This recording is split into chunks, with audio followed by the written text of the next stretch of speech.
So first, is the mic on? Is this working? Can everybody hear me all right? Great, okay.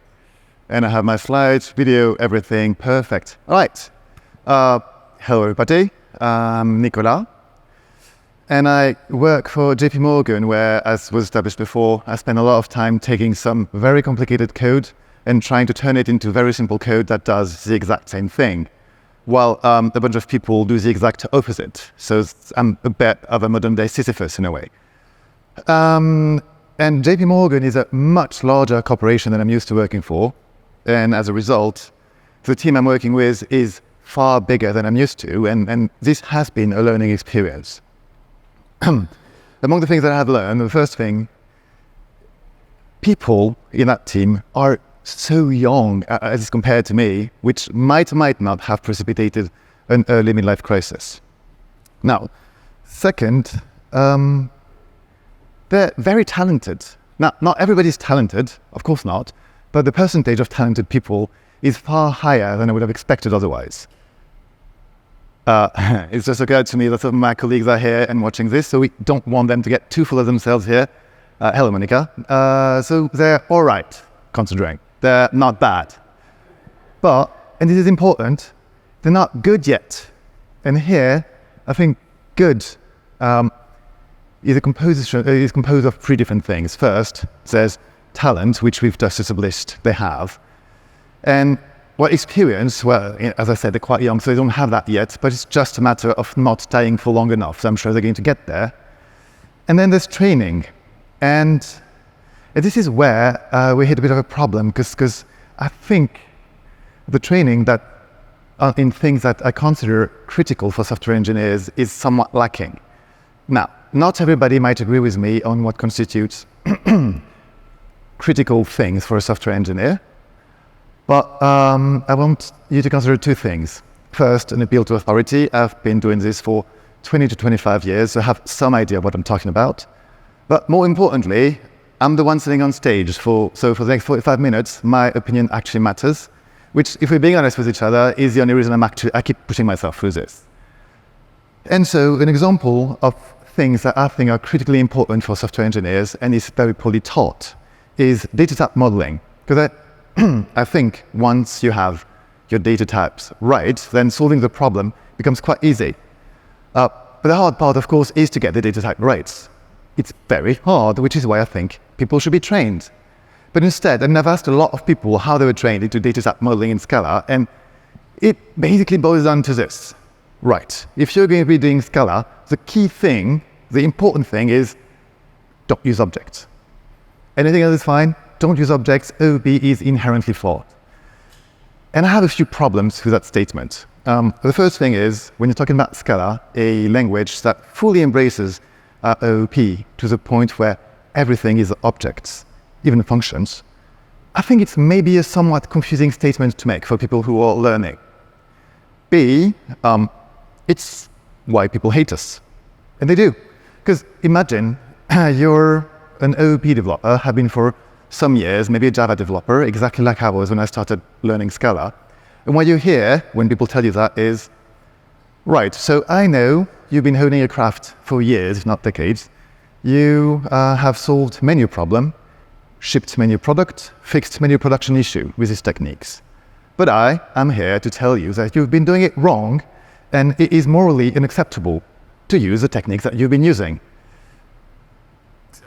First, you might think I'm exaggerating here, but no, that sentence all but wrote itself. It's, I've heard so many variations of that theme that basically this is actually what people feel, which I think is really, really annoying. And also, I don't know about you, but I've heard myself say it, and it's made me hate myself a little bit more. And I don't think getting people to hate you is a good goal. It's not something we should be trying to do. It's not certainly a good way of convincing people to move from their tech stack to yours.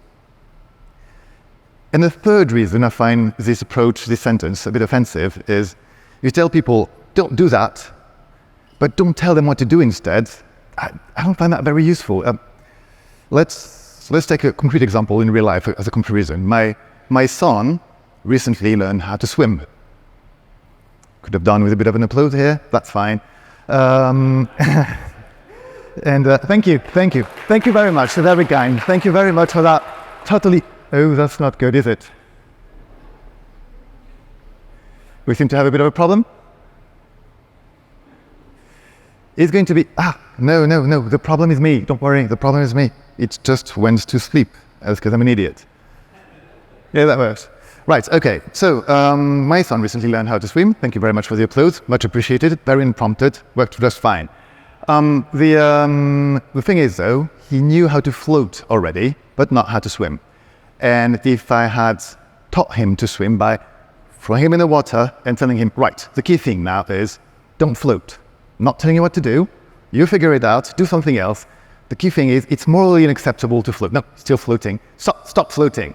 If I'd done that, might not have a son any longer. In fact, I'd probably be in jail by now. Which is why I think it's really weird that we consider that a perfectly acceptable way of training software engineers and teaching them how to use Scala or functional programming in general. So all of that ranting to get to the actual point of the talk, what we're going to do is we're going to take a simple problem and we're going to try to solve it using techniques often associated with OOP. And we're going to arrive to a solution, and that solution is going to have things that works, things that don't. We're going to focus on the things that do not work and try and fix them. And by doing so, we're eventually going to reach a solution that uses techniques most closely associated with functional programming. And the promise of the talk is that by the end of it, you will have a good understanding of the trade-offs you make when you take one approach over the other. Realize, hopefully, that OOP is not inherently flawed nor morally incorrect, and that it sometimes applies, but sometimes you want other techniques as well. And of course, if you know about these things, you already know, you probably understand by now that I'm about under the hood to deliver a talk on the expression problem, which I will admit is not super original, but I think it's a problem that more people should be exposed to than have been, and I wanted to do my part. So, as I said, a very simple problem to begin with, a very extremely simple DSL. And when I say simple, I'm not messing about. This is what we're going to start by solving. But not 1 plus 2, just addition of 2 numbers. But we're going to solve it in a way, we're just not going to say, when somebody tells us 1 plus 2, we're not just going to say 3, because that's not super interesting. What we're going to try to do is represent that in memory using a data structure, and then provide various interpreters for that data structure. So we might want, of course, to evaluate it, because at some point, if we have 1 plus 2, we want to be able to say 3. But we might also want to be able to pretty print it, optimize it, do various things. We encode it to JSON, whatever. So we're going to need a data structure, and we're going to start off by using OOP techniques. So this is traditionally represented as a binary tree, where the operator is a root, and the operands are the leaves. So we're going to need a data type for that plus. And we're doing OOP, so it's going to have to be a class, which I'm going to call add. And that add class has 2 fields. The left-hand side, which is an int, 1, and the right-hand side, 2, an int as well. And with that, we have everything we need to represent addition of 2 numbers. But, because of course there's a but, and that's going to be a recurring theme throughout the presentation. So if you think this is maybe a bit basic, you thought you were going to walk in on something very complicated, maybe categorical abstractions or things like that, and this is a bit basic, we can play a game. Throughout the rest of the talk, this is going to be the recurring pattern where I'm going to show you something, it's going to be flawed. Of course, we're doing OOP, right? And you have to find the flaw before I state it explicitly. And if you manage to identify the problem before I state it, you have yourself a point. Otherwise, I get a point, and in the end, the person with the most points wins. I was hoping to do that before the party so that I could promise a free drink. I don't know what you win. We'll work it out later. So here, but people might do something crazy, like, oh, skipped an entire part. Sorry, I know we're doing OOP. I don't like that new keyword here. It's very noisy. We're going to be building bigger and bigger expressions, and that's going to become very noisy. So what we're going to do, we're using Scala. Scala has syntax for just about everything. So in Scala, you don't have to specify the new keyword, and we're going to do that. So now, back to the but. Somebody might try to do something crazy, like adding 3 numbers. And with the current representation that we have, well, we have, at the root, we have add, right? And the left-hand side, we have an int, and on the right-hand side, we have 2 plus 3. But that doesn't quite work now, does it? Because we are passing an add where an int is expected, which, this is not something that the compiler is going to be too happy about, and as usual, is going to be very happy to point out our mistakes and flaws. And so we are going to want to solve that, and the traditional approach to solving that problem using OOP techniques is subtyping.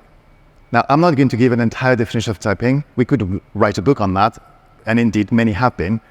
I'm going to give you a short enough and almost correct definition by using the definition of behavioral subtyping that has been given to us by Barbara Liskov. It's a very often quoted definition, just about as often misunderstood definition, especially by Uncle Bob. I don't know if you're aware of the man. And subtyping goes like this. If you have a data type A and some function that consumes an A, that requires an A, you also have a data type B that happens to be a subtype of A, then you can use a B wherever an A is expected. And that's it. Of course, I did say that I was going to use a definition of behavioral subtyping. Haven't used the word behavior once, so you can probably guess that this is not a complete definition, but it is correct enough and complete enough for our purposes. Because that is enough to solve the problem, what we wanted to do, right? Because what we wanted to do, we didn't want to pass an add where an int was expected. We wanted to pass an add or an int at the right-hand side of our addition. And the shape of the diagram here should give you a hint of the solution. Clearly, I've left room enough for a second type, C.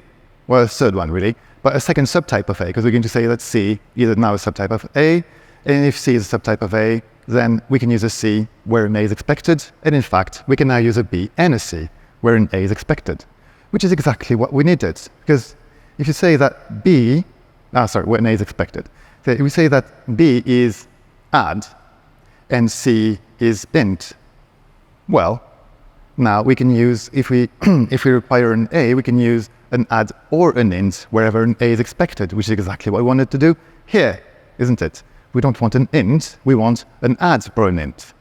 So all we have to do now is to find that A over there. What is a supertype of both add and int? Doesn't exist. We don't have one. And proving the absence of something on slides is it's a little bit hard, it's not very entertaining, so what we're going to do instead is I'm going to tell you that A does not exist, and you are going to take my word for it. Now, armed with that rigorously acquired new knowledge, we're going to reach the obvious conclusion. If A does not exist, well, we're going to create it. We're going to create a new type that is a supertype of both add and int. We're doing an OOP, so if we're creating a new type, it's got to be a class. I'm going to call it X for expression. And then if we say that add extends X, so if add is a subtype of X, then we can use add wherever X is expected. Then we have to deal with int, which is of course problematic. Int is part of the standard library. We did not write it, do not maintain it, do not own it. We cannot modify it to create a subtyping relationship. So instead, what we're going to do is we're going to create a new type that I'm going to call num, which wraps an int and is a subtype of X. And now that we have this new type hierarchy here, then we can say that add does not take ints, but takes X. And now, add can be the compound of either an int or, well, a num really, or an addition. So we can fix our previous operation by saying, well, it's not a 1 any longer, it's a num. And that all works out. Everything is nice. But it's a little bit boring though, isn't it? We're only manipulating integers. Numbers, clearly integers, an addition of 2 numbers, also an integer. And I want to make things slightly more interesting. I want to introduce booleans by equality. So we're going to do equal. We've seen that before, binary tree, binary operators, so binary tree, where the root is going to be the operator and the leaves are going to be the operands. So we need a data type for equal, which I'm going to call EQ. EQ has a left-hand side. I'm not going to insult your intelligence. Clearly it's not an int, it's going to be an exp. And so is the right-hand side, it's going to be an exp. And EQ, well, it's an exp as well, because that way we get to use it in compound expressions. Speaking of which, let's write one. quick example that this all works. So this expression is going to be a tree, where the root is EQ. Left-hand side is going to be the addition of 1 and 2, and the right-hand side, the addition of 2 and 1. All compiles, everything works out. I do feel, though, however, that part at the bottom gets a little bit hard to read for human beings. So, and we are human beings, so we would like to be able to read that. So we're going to start writing interpreters. So an interpreter here is something that, given an expression, turn it into something else. Here, I'm going to want to pretty-print that expression. And in Java and in Scala, this is achieved by the toString method. All objects have a toString method that pretty-prints the value they're applied to. Here, of course, the default toString method is admittedly slightly less than useful. So we are going to write our own. We're going to do that by taking X, our root supertype, and say, we've got an abstract method, where an abstract method in OP is a method that does not have a body and that subtypes are going to have to implement. Scala has all sorts of weird syntactic edge cases. So here, the compiler could infer that X is an abstract class because it's got an abstract member, but we still have to make it explicit for reasons that I don't actually know, but I'm sure are sound. Then now that we have defined X as an abstract method with an abstract class with an abstract method, we need to go through all of our previous implementations and implement toString. Now, the actual implementation is not super interesting. Anybody can come up with them. I'm not going to spend any time on it. And now that we've done that, we can call toString again, and we get the result that we were expecting, which so far so good. This is pretty nice. But we could take these two nodes and flip them. And that still compiles, doesn't it? That still works, and we can even pretty-print it. And I'm not super happy about that, because what we're doing is we are adding a Boolean and an integer, which makes no sense. We could say that a Boolean can be transformed into an integer. True is 1, 0 is false. But we're not going to do that because we're not animals. So the root of the problem here is here, right? Add takes the operands of add are x. And an x can be a num, which evaluates to a number, clearly, or eq, which evaluates to Boolean. So this notion of which evaluates to blah, blah, blah, we know it. This is a semantic of the types that we have created, but the compiler does not. We have not told the compiler this information. Saying which evaluates to blah, blah, blah is going to get old really quick, so I'm probably going to call it the normal form of an expression for the rest of the talk. So what we're going to do here to solve the problem is we're going to provide the normal form of an expression to the compiler so that it can reason about our types and tell us when we're doing something dodgy. Here, it's just by adding a type parameter. So for num, that means num is next of int now, because it evaluates to an integer. Addition evaluates to an integer as well, and equality evaluates to a Boolean. And we can now fix our operands as well. Addition takes two integers, and equality, well, we're going to make it strict numeric equality because we could make it more complicated, but that wouldn't help the points I'm trying to make, so it's just strict numeric equality. We only take integers.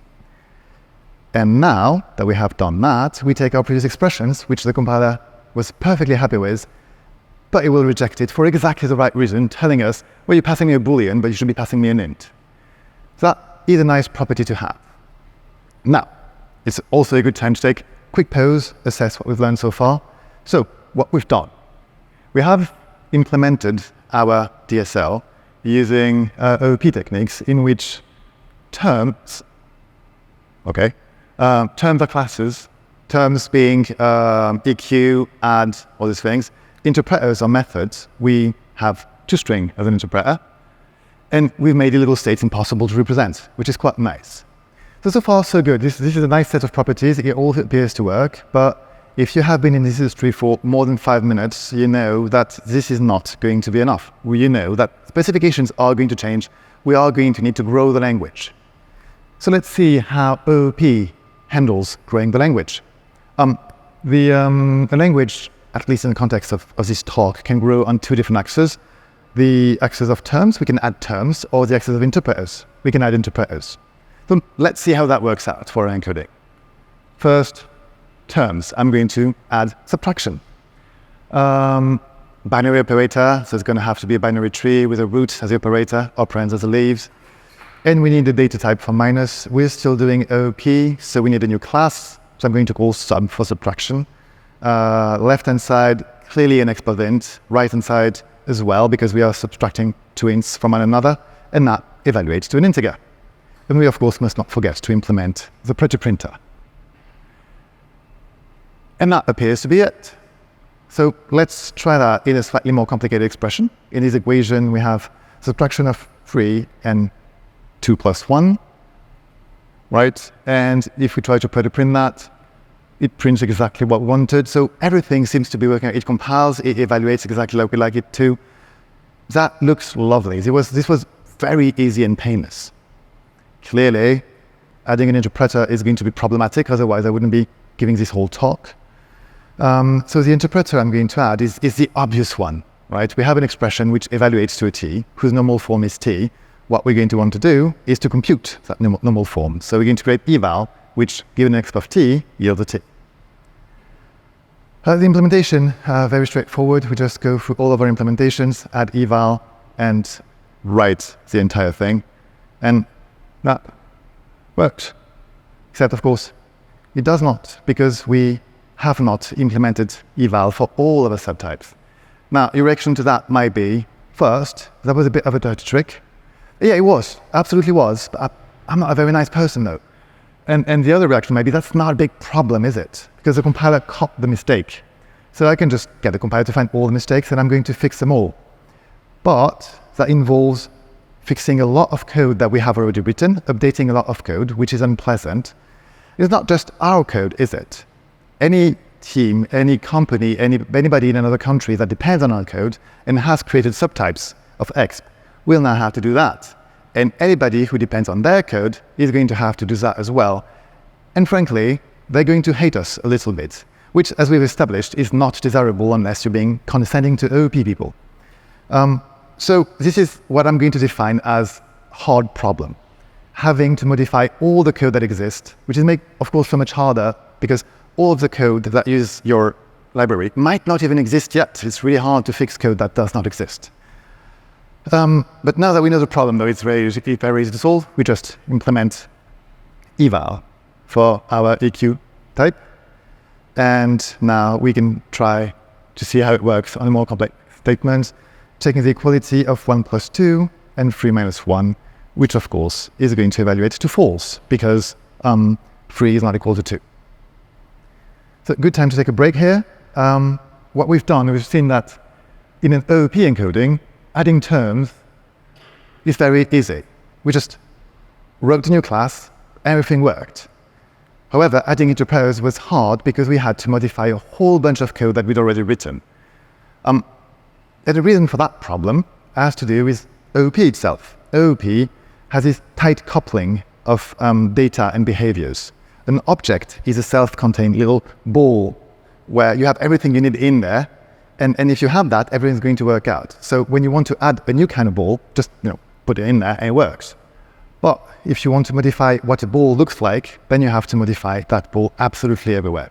So the problem has got to do with a tight coupling of data and behavior. So we're going to try and fix that. We're going to try and decouple data and behaviors. And to do that, the first step is to take all the code we've already written, all the types we've already written, and turn them into dumb data types by taking all those behaviors, deleting them all. Of course, this is Scala. Scala has some weird syntactic edge cases. So if we're doing that, I now need to flag all of my fields as files for reasons that are unclear. But this is necessary. And well, now we have our dumb data. We need to rewrite our interpreters. So the first thing we're going to do is rewrite our pretty-printer. Takes an exp of t, evaluates to a string. And now, well, we have to handle all possible cases here, right? Because we can't do that in an object. So we're going to do so with a pattern match. Now, I can see a few of you counting. They're all here. I'm not going to try and pull the same dirty trick on you twice. That wouldn't be very nice. But they're all here. And well, the implementation is not very complicated. It's basically what we had before, except a few implementation details we don't really care for. But there's one bit that I don't like here. I'm declaring num. I don't need num. I don't care about num. I don't care about the value of type num. What I want is what's inside of it, and it really annoys me to have to declare a temporary variable that is not necessary. But luckily, we're doing Scala, so we have syntax for that. The way to solve that, and of course that applies to all of the other terms of a language.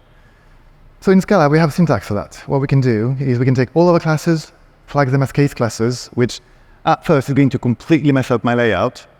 But it is Scala, we have syntax for that, because now that they're case classes, I can just remove this val, and everything is beautiful again. And the good thing that I get on top of that is this. I can now use this extractor syntax, where I is now not the num that I don't care for, but the values that was inside of it. So I can just get rid of that. And I can, of course, do that all over the place and get something that I feel is a little bit nicer. Right. So we've written our first interpreter, print. Now we're going to make sure it still works by taking the example that we had before.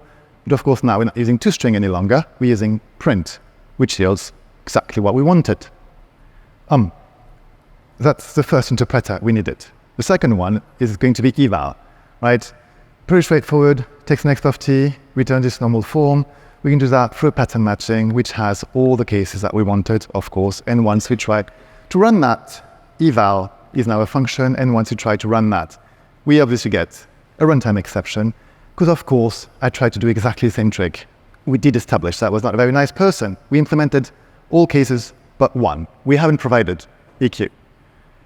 And now you might think this is a compiler I should have been able to warn you about, because the compiler, seeing a pattern match, knows all of the subtypes of X, right? Num, add, sub, and EQ. And it knows we haven't handled EQ. So it should be able to tell us, no, you have to handle EQ. It's called pattern match exhaustivity checking, and Scala mostly has it. But the mostly bit is important. This is one of the cases where it doesn't, because when the Scala compiler cannot prove exhaustivity, and here it cannot, because people might have written other subtypes of X in other libraries. So the compiler we cannot know until runtime what all the subtypes are. So if we have to wait until runtime, by definition, we don't know about it at compiler time. So the compiler cannot even try to prove pattern match exhaustivity. So it doesn't try to prove non-exhaustivity either, which I think is clearly a peculiar design decision, but this is the language we have. But luckily, again, Scala syntax, we can solve that easily by saying that X is sealed. Now, what that tells the compiler is, if X is sealed, that means you cannot declare a direct subtype of X outside of the file in which it was declared, which tells the compiler those are all the possible cases. And now that we have that, eval fails to compile, and the compiler tells us, well, you have forgotten to handle EQ, which is exactly what we were hoping to happen. So we merely need to implement it, and then we can take our example, run evaluation, and we get the result that we wanted. Now, this looks like a nice pattern. It's useful, it has good properties. It's a bit noisy though, there's a lot of boilerplate in there, but again, Scala syntax, we have syntactic sugar to make it a little bit more pleasant, because if you remove that and flag it as an enum rather than a sealed abstract class, then you can remove the class keyword here, shift everything a little bit to the right, and you have something which is a bit nicer. It's not great yet. There's this bit that I think is a bit noisy as well. And you might expect me to say, well, this is Scala, we have syntax for that. We don't. I don't actually know how to solve that. I don't know what the syntax would look like. I just know that I don't like it as it is at the moment. Right, so time for a comparison. What we've just done, by the way, is called an algebraic data type encoding. I'm not going to define what an algebraic data type is. Don't have the time. It's a subject of a completely different talk, which I have also given, and you can probably find online. I don't know whether it's good, but it's got lots of Gundams in, so it's at least a little bit entertaining. And using algebraic data types, we have said that terms were data types, right? Interpreters were function, and we've made illegal states impossible to represent. So far, nothing massively different. It's different encoding, but it has the same properties so far. So what we are going to try and do now is grow the language again to compare how that behaves compared to how it behaves for OOP. And again, two axes, terms and interpreters. We're going to start with terms. I'm going to add multiplication. Been through this a few times now. A binary operation represented as a binary tree. We're going to need a type for multiplication. We're going to call it mult. Clearly, its operands are going to be integers, because multiplication takes two integers and yields an integer. So that was fine. But of course, it doesn't compile now, because all of the interpreters we wrote are now non-exhaustive. Every single one of this pattern match needs to be updated and modified. And that is exactly the definition that we used before of a hard problem to solve when you have to solve absolutely everything, when you have to modify all the code that you wrote before. So adding an interpreter is hard. Once the compiler tells you that you have a problem, of course, it's very easy to fix, but you have to fix it everywhere.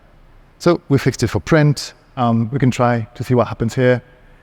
If we check the equality of 3 plus 3 and 2 times 3, and we try to print that, then we get what we'd like to get. And if we, and now of course we need to implement eval, and well, it's just a matter of adding mult and then replacing eval, and we have everything we wanted. So all that, adding a term was painful. It required us to change all other interpreters. It's doable, certainly, but it would be nicer not to have to do it. And then we're going to add an interpreter. Optimization. I'm going to rewrite that expression.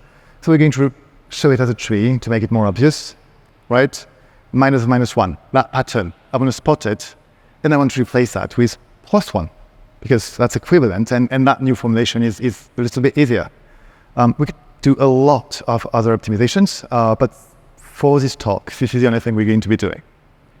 And our optimizer takes an exp of t, returns an optimized exp of t.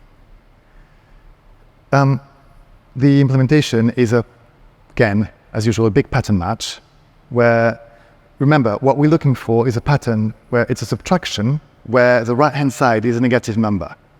So a number is not a subtraction where the right-hand side is a negative number, so we can't really optimize it. We have to leave it alone. In addition, the multiplication and equality check are not that pattern either, so we have to leave them alone, but of course, recursively optimize them, because we might be missing the pattern that we're looking for further down the tree. And if we have a subtraction, then we have two scenarios here. The first one is, either the right-hand side is a number or it's not. If it's not a number, nothing we can do here. We just recursively optimize it. And if it is a number, then we have two cases. It might be positive or it might not be. If it is positive, then if it is negative, then we have found a pattern of a subtraction where the right-hand side is negative. Can just flip the sides. And if the number is not negative, then we just leave it alone. There's nothing we can do here. Now, that might have felt a little bit complicated, but this is not what we're using as hard, as a definition for hard. We only had to write an interpreter. We did not modify any other bit of code. And that works, right? Take this example, represent it as an expression, right? Right-hand side is 3 minus -1. If you print that, you see that we have 3 minus -1 on the right-hand side. But if we optimize it, however, our optimizer is going to detect that pattern, flip the sign, and we're going to get exactly what we wanted. And all we had to do to get there is write a new interpreter. So, to summarize, with an algebraic data type encoding, adding terms was hard. We had to modify every single interpreter that we wrote. But adding interpreters was easy. And I think that shows that I have fulfilled the promise I made you at the beginning of the talk, where I said we're going to see both an OOP encoding and a functional encoding. And we're going to see what works and what doesn't. And here we see that for one, adding terms is easy, and for the other, adding interpreters is easy. And that's going to give us a good way of deciding when one encoding is better than the other. So here, to take concrete examples, adding terms. For an algebraic data type, JSON. JSON has a finite number of terms. I'm not going to list them there, but we know them, and it's very unlikely that it's ever going to change, because if it ever did change, we'd basically break the internet. It'd have to be Google to do that, and we're not. So adding terms is not going to be much of a problem. It's never going to happen. Adding interpreters, however, we're going to do a whole lot of that. all of these functions you write that go from JSON to a business data type, that's an interpreter. So we need tons and tons of that. We need that to be easy to write. So clearly, for JSON, we are going to want an algebraic data type encoding. But there are scenarios where that's not the right choice to make. At work, we facilitate transport of information between different parties. We don't really know who the parties are. We don't even really know what the data is. New data types can be added all the time. It's code-generated. We might add new data type every minute. So clearly, we want adding data types to be very easy because we do it all the time. On the other hand, interpreters, we only need two. We need to be able to go from one of these data types to JSON and from JSON to one of these data types. And we're never going to need to add any more interpreters. Or if we do, it's going to be something that happens extremely rarely, and we want to optimize for making the important case easy. So in that scenario, clearly we are using no OP encoding. Well, clearly we should be at least. And so before we go with the questions, one last thing you might want, here you can't have it both ways, and you might want to have it both ways. You might want to eat your cake and have it too here. And of course, it's possible. There are encodings that allow you to make adding interpreters and terms. I was about to say very easy. It's relatively, reasonably easy. If you're doing objects, it's called an object algebra. And if you're doing functional programming, it's called tagless final. They're really the same thing. Just one uses implicit parameters, the other doesn't, but they're basically the same thing. And those two encodings, if you want, we can talk about it afterwards. I don't think they're that interesting or that useful, but they exist and they're worth studying because they're quite fun. And I think that's all I wanted to let you know, and I'm done on time, so we have time for a few questions. Thank you.